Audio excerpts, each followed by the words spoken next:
Abandonment to Divine Providence. By Father Jean-Pierre de Caussade, S.J.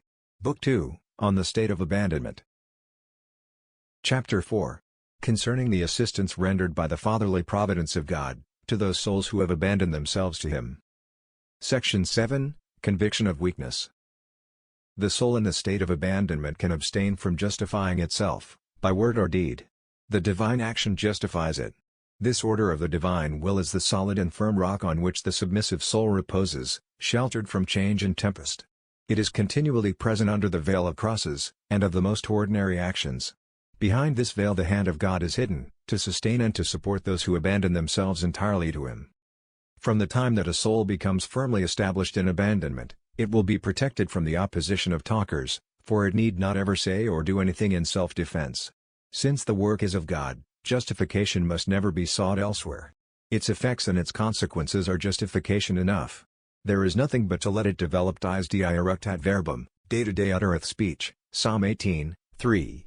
When one is no longer guided by reflection, words must no longer be used in self-defense. Our words can only express our thoughts. Where no ideas are supposed to exist, words cannot be used. Of what use would they be? To give a satisfactory explanation of our conduct? But we cannot explain that of which we know nothing, for it is hidden in the principle of our actions, and we have experienced nothing but an impression, and that in an ineffable manner. We must, therefore, let the results justify their principles. All the links of this divine chain remain firm and solid, and the reason of that which precedes as cause is seen in that which follows as effect. It is no longer a life of dreams, a life of imaginations, a life of a multiplicity of words. The soul is no longer occupied with these things, nor nourished and maintained in this way. They are no longer of any avail, and afford no support. The soul no longer sees where it is going, nor foresees where it will go. Reflections no longer help it to gain courage to endure fatigue, and to sustain the hardships of the way. All this is swept aside by an interior conviction of weakness. The road widens as it advances. It has started, and goes on without hesitation.